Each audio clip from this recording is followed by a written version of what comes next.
नमस्कार दोस्तों, आज हम एक ऐसे जिला अधिकारी यानी आईएएस बनी लड़की की दर्दनाक वीडियो दिखाने जा रहे हैं जिसको देखने के बाद आपकी आंखें भर सकती हैं और आपके कान खड़े हो सकते हैं। लेकिन उससे पहले कुछ चंद लाइनें आपके लिए पेश करता हूं। हाँ, चुना है मैंने बहुत कठिन सफर, गुमनाम सी हो जाती है जिंदगी इस सफर में। समुद्र की तरह गहरा है यूपीएससी का सफर। माना मेहनत बे इंतहा मांगता है ये सफर, पर हीरे जैसा ताउम्र सफर भी देता है ये यूपीएससी। माना हार भी होगी जीत भी होगी, पर जनाब जिंदगी कमाल की होगी इस यूपीएससी के सफर में। जी हाँ, ये कहानी है एक जिला अधिकारी बनी लड़की की। बनारस में शाम हो रही थी। चारों तरफ मंदिरों की घंटियों की आवाज गूंज रही थी, जिसे सुनते ही अपराजिता गंगा घाट की तरफ दौड़े चली जाती है। तभी उसकी नजर गंगा आरती करते हुए व्यक्ति पर पड़ती है और वह चौंक जाती है कि पंडित जी की जगह ये कौन व्यक्ति है जो आज गंगा आरती कर रहा है। यह अचानक ही अनाउंसमेंट होता है कि बनारस के नए जिला अधिकारी अभिनंदन कुमार का स्वागत है। चारों तरफ पुलिस फोर्स देखकर अपराजिता अपनी बड़ी बहन साधना से पूछती है कि दीदी, ये जिला अधिकारी क्या होता है? क्या इसकी इतनी शक्तियां होती हैं कि वह पूरा बनारस संभाल सके? और वह दीदी से प्रश्नों का भरमार लगा देती है, प्रश्नों का अंबार लगा देती है। साधना उसे बताती है कि जिलाधिकारी पूरे जिले का राजा होता है और जिला संभालने के लिए बहुत ही समझदारी की आवश्यकता होती है, जो कि एक दिन में नहीं आती और यहां तक पहुंचने के लिए बहुत मेहनत करनी पड़ती है। अपने आप को तपाना पड़ता है, तब जाकर सफलता मिलती है। अपराजिता यह सब सुनकर बहुत ही उत्साहित होती है और मन ही मन यह निर्णय लेती है कि मुझे भी जिलाधिकारी यानी कि आईएएस बनना है। घर आकर अपराजिता अपनी बड़ी बहन साधना से पूछती है, दीदी, आईएएस बनने के लिए कौन सी परीक्षा देनी पड़ती है, कैसी तैयारी करनी होती है? लेकिन साधना को आईएएस के बारे में उतना अधिक नहीं मालूम था। आईएएस के प्रोसेस के बारे में नहीं पता होता है। वह बताती है कि तू एक काम कर, तू इंटरनेट में तुझे सब कुछ मिल जाएगा। बस आईएएस की सारी जानकारी तुझे इंटरनेट की मदद से मिल जाएगी। तू बस एक 6,000 रुपए वाला जो एक इंटरनेट वाला फोन आता है, कोई भी तू जाके बाजार से खरीद ले, वहां से सब पता चल जाएगा। यह सुनकर अपराजिता शांत हो जाती है और सोचती है कि इंटरनेट वाला फोन लेने के लिए तो अधिक पैसे चाहिए, पैसे कहां से लाऊं? वह माँ के पास जाती है और बताती है कि माँ, मुझे एंड्रॉइड फोन के लिए पैसे चाहिए।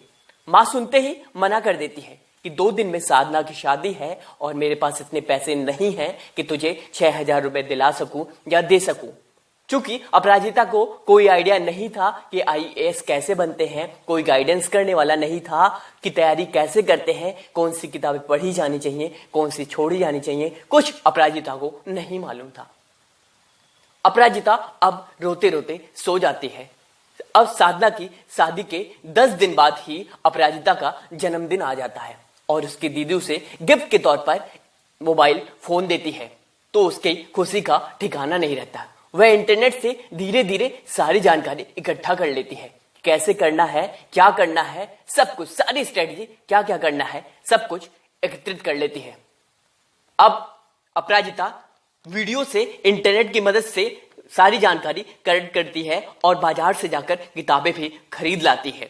एक दिन वह ज्योग्राफी की किताब पढ़ रही होती है कि अचानक उसका दूर का भाई समीर आता है और उसे बीएचयू यानी कि बनारस हिंदू विश्वविद्यालय के एंट्रेंस के बारे में बताता है।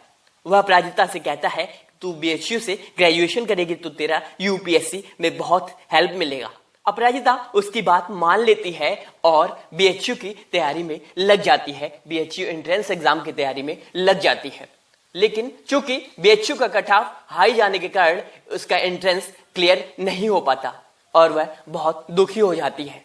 वह दौड़कर गंगा घाट पर पहुंचती है कि अचानक उसे वह जिला अधिकारी यानी कि अभिनंदन कुमार जी की याद आ जाती है और उसका उत्साह फिर से वापस आ जाता है। वह साधारण कॉलेज में एडमिशन ले लेती है और आईएएस की तैयारी में फिर से लग जाती है। एक तरफ अपराजिता का ग्रेजुएशन होता है और दूसरी तरफ आईएएस की तैयारी जोरों शोरों से चल रही होती है। आखिरकार एग्जाम का दिन आता है और अपराजिता का यूपीएससी एग्जाम सेंटर बीएचयू ही होता है।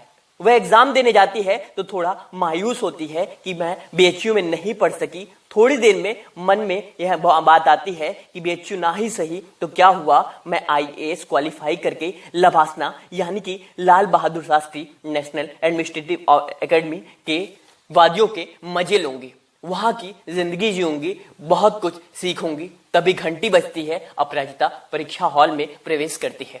क्योंकि उसने दिन रात मेहनत करके उस परीक्षा की तैयारी करी होती है और उसकी मेहनत रंग लाती है और उसका पहले ही प्रयास में प्रीलिम्स एग्जाम क्वालिफाई हो जाता है।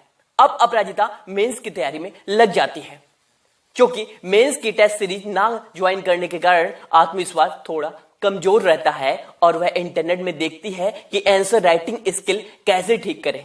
वहां उसको टेस्ट सीरीज का ही सुझाव मिलता है, यानी कि टेस्ट सीरीज ज्वाइन करने का ही सुझाव मिलता है।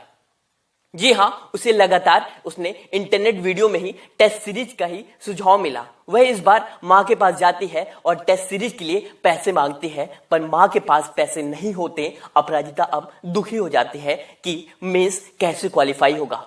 फिर भी खुद से प्रयास करती है, लेकिन 10 नंबर से उसका मेंस रुक जाता है, यानी कि 10 नंबरों से उसका मेंस क्वालिफाई नहीं हो पाता। उसे रिजल्ट जानकर बहुत दुख होता है। वहीं दूसरी तरफ अपराजिता की मां उसकी शादी फिक्स कर देती है, लेकिन अपराजिता का तो एक ही सपना था, जिलाधिकारी बनना, यूपीएससी क्वालिफाई करके लवासना ट्रेनिंग आईएएस ट्रेनिंग में जाना। अब अपराजिता शादी के लिए हाँ कर देती है, लेकिन उसकी शर्त होती है कि वह शादी 1 साल बाद करेगी। मां भी इसके लिए मान जाती है। जी हाँ, यहाँ अपराजिता फिर से प्रीलिम्स की तैयारी में लग जाती है। इस बार फिर से प्रीलिम्स एग्जाम उसका क्लियर हो जाता है और वो मेंस की तैयारी जोरों शोरों से शुरू कर देती है। इस साल अपराजिता का पूरा फोकस आंसर राइटिंग में था। उसका मेंस एग्जाम अच्छा होता है और वो रिजल्ट का इंतजार करने लगती है। यहाँ अपराजिता की शादी का समय नजदीक आ गया था और अपराजिता अपनी दीदी साधना के साथ बाजार आई होती है। तभी फोन बजता है और उसका भाई समीर अपराजिता को बताता है कि इस बार तेरा मेंस एग्जाम क्लियर हो गया है, यानी कि उसने मेंस परीक्षा पास कर ली थी। अपराजिता झूम उठती है। अब अपराजिता अपनी आखिरी पड़ाव यानी कि इंटरव्यू की तैयारी में लग जाती है। एक दिन वह बाहर पढ़ रही होती है कि अचानक पड़ोस वाली आंटी आकर कहती है कि अब पढ़ाई करने का समय नहीं है, ससुराल के लिए पैकिंग शुरू कर दे। अब ये वक्त नहीं है, अब तेरी शादी का वक्त आ गया है, पैकिंग करने का वक्त है, कुछ ही दिनों में तेरी शादी है। अपराजिता उन्हें जवाब देती है कि पैकिंग तो करूंगी आंटी, लेकिन ससुराल जाने के लिए नहीं, बल्कि आईएएस ट्रेनिंग लवासना जाने के लिए। यह सुनकर आंटी की लड़की निवेदिता, जो कि बीएचयू में पढ़ रही होती है, हंसने लगती है कि वह कहती है कि जिससे बीएचयू का एंट्रेंस नहीं निकला वो आईएएस की तैयारी, आईएएस क्या बनेगा। यह सुनकर अपराजिता मन में ही सोचती है कि जीतने का मजा तभी आता है जब सभी आपके हारने का इंतजार कर रहे हो। और वह कुछ नहीं बोलती कि ऐसे तानों का जवाब सक्सेस से दिया जाता है। उसका इंटरव्यू का दिन भी आ जाता है और इंटरव्यू काफी अच्छा होता है और वह अंतिम परिणाम का वेट कर रही होती है कि तभी अचानक उसे रिजल्ट का पता चलता है।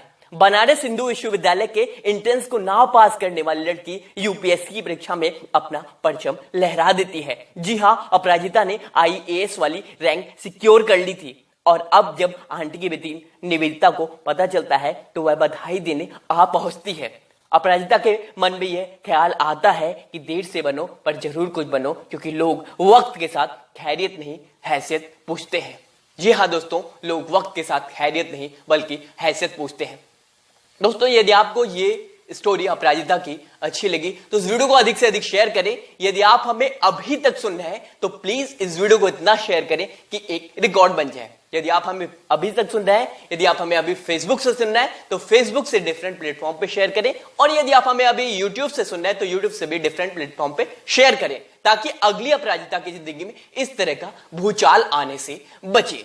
चलिए, तब तक के लिए धन्यवाद। शेयर करते रहें।